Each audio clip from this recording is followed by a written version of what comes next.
Hey y'all, it's Christian. Welcome back to my channel. So I'm going to be taking out my box braids today. I did these a little over 3 weeks ago, and you honestly wouldn't be able to tell that I've had them in that long if you didn't look at my scalp.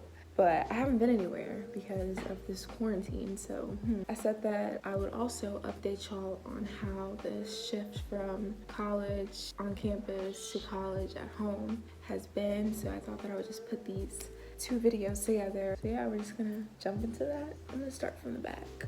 As for being at home for like the past 3 weeks, I don't know where to cut. I would say it was a lot harder than I thought it would be.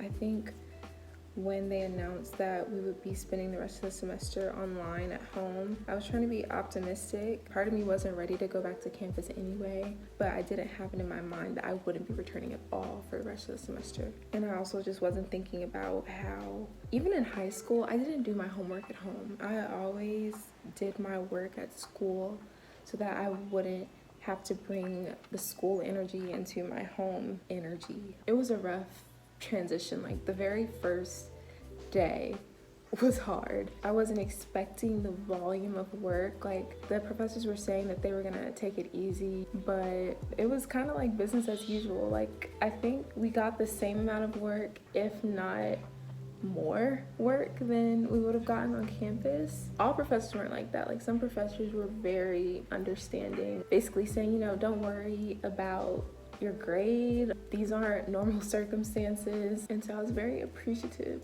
of professors who took that stance. About the other half of my professors were like, we're gonna work with y'all, we're very understanding, but you're gonna have the same amount of work, if not more. You're still gonna have tests, group projects. Group projects are bad anyway, especially when everybody's at home and you have to rely on technology for everything. But anyway, one braid out. It was very moisturized. Definition. I'm also a very schedule-oriented person, so if you know me, then you know my planner is my best friend. Lately, school has just felt like an option rather than something that I'm gonna have to get done at home despite what's going on. I would say that the hardest part for me has been setting a schedule for myself, because it's very easy for me to sleep in or lay in bed. Like I'll wake up early, but I like to lounge. At the very beginning, I was logging onto the Zoom meetings while in bed, or I would just I'll be in my pajamas all day and go to class in my pajamas. It's so hard to try to duplicate the school experience, especially when you've never associated school and work with being home. From my previous videos, y'all know home was my refuge from Spelman when I just needed to get away, and so it's like no way of separating the two anymore. I had my days where I was just really upset with the way things are now. Like I know that there's not anything that we can do about it, and dwelling on it won't change the situation, and it's so frustrating to have all this evidence of how serious this thing is, but people still just act so selfish, so individualistic. I will say that my viewpoint has definitely changed. Like I recognize the severity of it. It's not that I doubted it in the first place. I'm like, not to make this about politics, but the president, oh my God. It's funny, but it's not funny, because this is actually serious, and this is not the time to have someone who is not capable of leading at a time like this. Especially living in Georgia with the governor we have. The way that he became governor is frustrating in the first place, but to see all these people that are supposed to be in charge and lead people, but they don't even understand the magnitude of this, and you know, they don't want to exercise their executive power to contain this thing. At the same time, it's like you can't change who these people are and what they do, but you can control your actions. I've been doing my best to educate myself, listen to what health professionals are saying, and to also just do everything I can to keep my spirits up. Lately, instead of like keeping myself locked in the house, I've really enjoyed going outside. It's crazy that all of this happened right when the weather changed. Like if you lived in Atlanta during the beginning of this year, it was raining for weeks. Like it was so gloomy, and whenever the sun came out, it would just be for a quick second and then it would start raining all over again. The weather has been so beautiful. It's good to go out in the sun, you know, it's good for your mental health. It's bad to be in the house all day because it takes more of a toll than you think, and it was starting to take a toll on me. So literally just sitting in the sun was exactly what I needed to start to feel better about things. And this is coming from a person who is not outdoorsy at all, especially now with like the pollen and the bugs. Like, that's not my favorite part, but I can definitely live with that as opposed to just being in the house all day feeling sad. Going back to the topic of school, Spelman did adopt the pass-fail policy that a lot of universities have offered to their students. So what it entails is, let's say you have a class and you know that you're not going to do well considering the circumstances.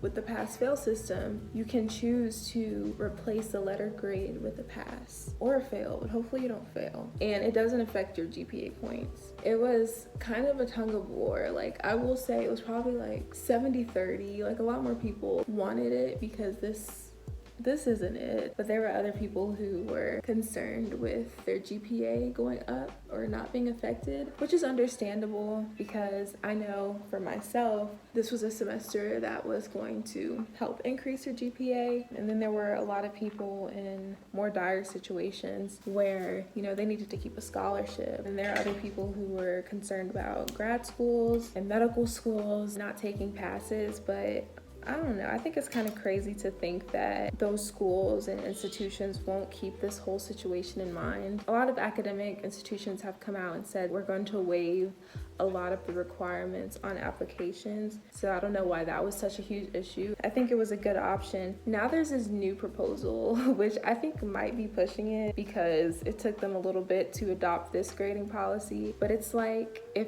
a person gets an A through a C, that whole grading range is an A. And then anything below that is a B or a C or whatever. I don't know. I don't know if that's going to be received very well, especially since like pass fail, that was kind of a lot. But it'll be interesting to see. Like, the petition has already gotten a lot of signatures. So I will say for me though, I already have a class I know I'm going to use pass fail on, Chem Lab. I already know that class is not it right now, and that's where a lot of my frustration has come from. You can't say that a chemistry lab can successfully be done from home and online, especially when it be confusion when we're in the lab at school too. It's still weekly labs, weekly pre-lab quizzes.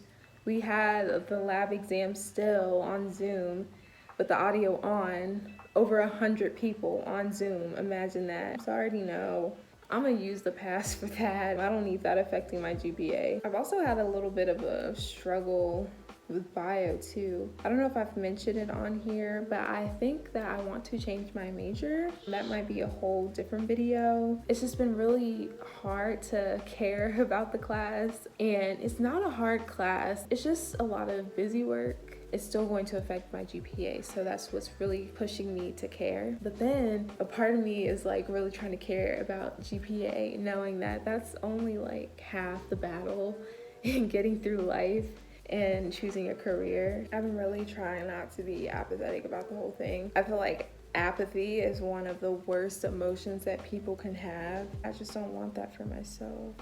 One thing I will say that makes me feel better about this whole thing is that people, especially Black people, always find a way to add humor to things. The quarantine memes and the TikToks, like, it's really just been getting me through. I do wish that I had my hair to distract me because I spent a lot of time doing my hair. This took me about 9 to 10 hours. Like, I just sat down, I put something on, and I just braided. Usually when I do my braids, they take me like a day because I either run out of hair or I just get tired. I wasn't expecting the week that I did my hair, all of this stuff would happen, and so I'm shook. But I guess like with all the stuff going on, like I wouldn't want to have to worry about my hair.